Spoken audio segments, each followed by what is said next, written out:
What are my thoughts about the Hearthstone ban? Oh boy.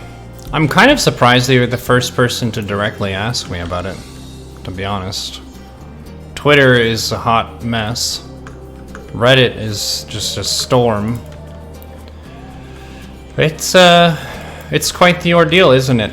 So for people who don't know, and correct me if I'm wrong on anything, because I didn't do like super thorough research, but we've been following the Hong Kong protests some during Agent Smith time, and talking about what got the protests started, what the protesters want, how the protests have been conducted, how China has responded, and who's on the side of the protesters and who's on the side of mainland China.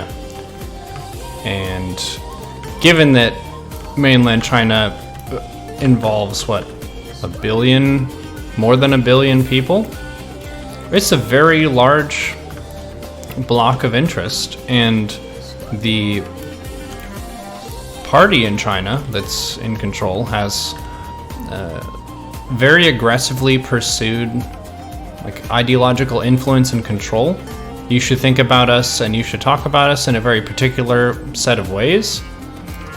And oftentimes, instead of arguing against a certain point of criticism, they will just silence the criticism straight out. Like, you cannot say that about us, period. And you're not allowed to express an opposing opinion. Either you're speaking out in favor of us or you're quiet.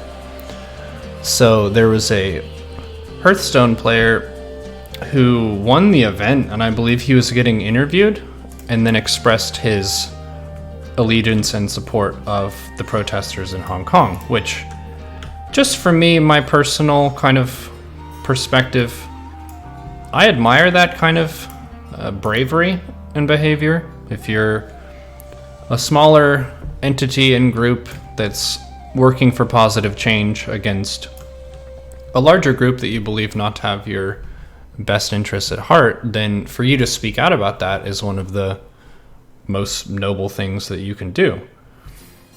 I don't know the person who spoke out about stuff. I don't follow Hearthstone. I didn't watch the video interview. I heard that the VOD was deleted and stuff anyway. So you could probably find it if you looked for it. But the player wins the tournament. They express their support for Hong Kong. They get banned. Their prize money gets taken away. And then I think the interviewers also got banned or punished in some way.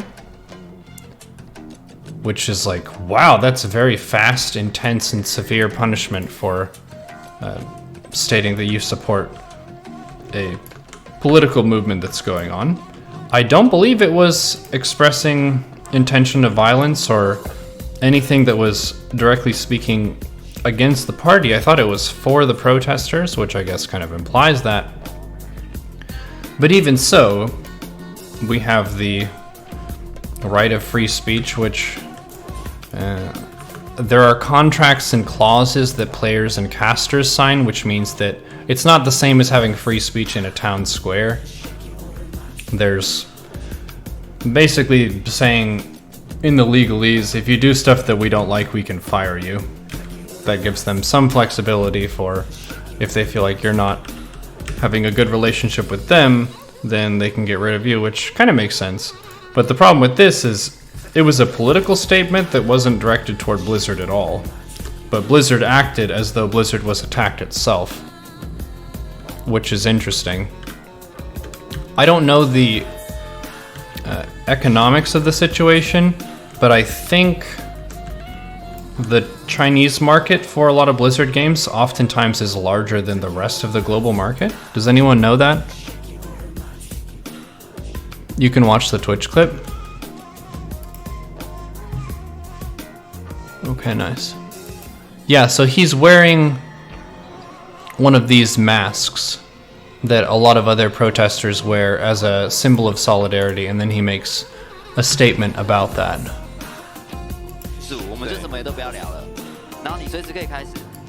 Yeah, and this is in Taiwan, I believe, where this occurred. So this is, by geography, very close to mainland China and Hong Kong, kind of in the midst of things. And yeah, it sucks. Personally, I think it's It's really messed up that happened. He's a competitor at a game. He won the game. He gets the prize. He has his politics. Sure, everyone has their politics. He's taken a stand for something he believes in. I admire that. You don't think it's Blizzard at all? Well, here's the thing too, is Blizzard is a very large company. There are a lot of people in Blizzard, and people oftentimes throw around the name of company as though every member of the company is a hive mind and they're all thinking the same thing at the same time. You've got stuff like different game departments. StarCraft department, which is the team that I know personally the best. I don't know the Hearthstone team at all, really.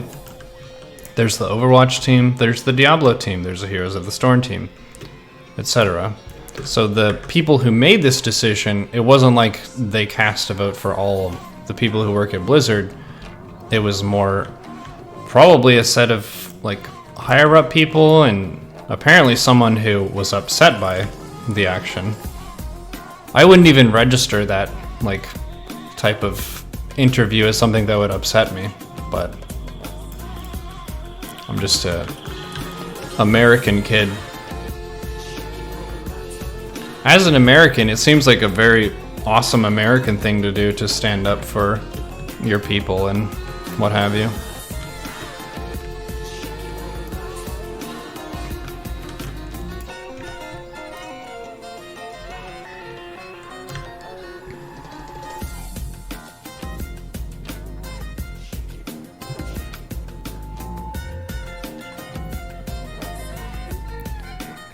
We're definitely in the period now where politics and gaming are no longer separate. It used to kind of feel like you could play video games and that could be your escape from a lot of the fuss of the real world, but man, now it just feels like they're joined at the hip.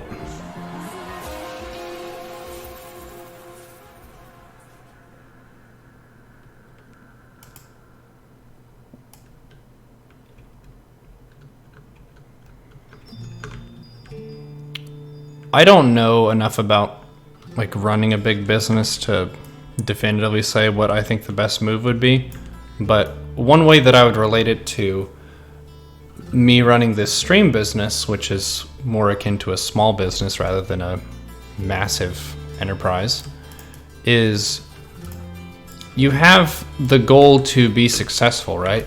You want to be able to pay your lease and keep the lights on and create good content and all that kind of stuff. And if you are especially excellent, then you can afford to hire more people and add in more games and more projects and things like this, and you can continue to expand. And all of that is good and well. There's a point where the earnings and the size of the company are so large that sometimes it can seem like it becomes self-interested as its own entity, or it's not about the people on the ground who work in the desks at the place. It's about what the title company would benefit from most, which is more like an entity rather than a person. There's a Mitt Romney kind of joke quote. He says, "Corporations are people, my friend." And that was one of the big debates that the Occupy movement was kind of trying to push to the forefront, was that corporations and sometimes governments oftentimes do things that are very inhuman and cruel that a face-to-face person is not likely to do, but the pressures within the corporation kind of drive it in a direction that causes it to sacrifice empathy for profit. But this is specifically a case where the company feels pressure from a country's government, and that's causing them or heavily motivating them to make these decisions that are very upsetting to members of the community. From what I've seen, most people who speak English and or of the StarCraft community or my audience or whatever think that the punishment was too harsh and that it was like blown way out of proportion. The players should have been able to keep their prize money. Maybe you talk about it, or you Maybe you delete the VOD if you really need to, but taking away the prize money and banning the player is just, like, silly.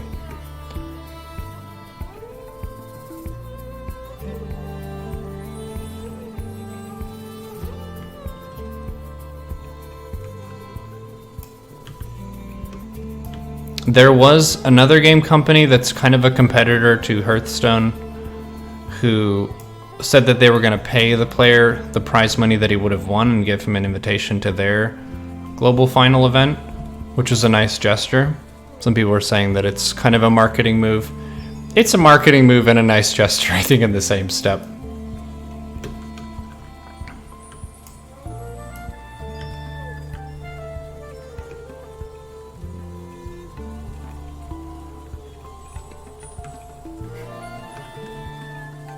I've seen some people even go so far as to consider active protest about it.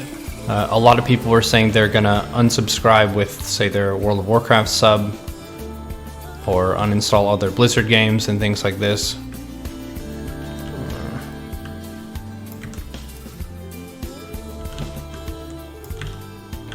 I definitely get that energy. If you look at the content that I stream, it is almost exclusively Blizzard content. And additionally, for the StarCraft people I know, I have a very positive perception of the StarCraft team. I don't know the WoW team. I don't know the, like, relations managers. I don't know whose job it was to make that decision. So I can definitely say that I'm grumpy about that. I'm not mad at the StarCraft team. So for me to, like, retaliate against StarCraft is placing the lion's share of the grumpiness and protest on people who weren't involved. You're saying the decision was made by Blizzard Taiwan? Which that ends up being a pretty big bummer for the rest of Blizzard if that is the case, because the PR of the whole company is reflected upon when stuff like this happens. Like, American players uninstalling their games because of something that Blizzard Taiwan did it's a mess. It's just a straight up mess.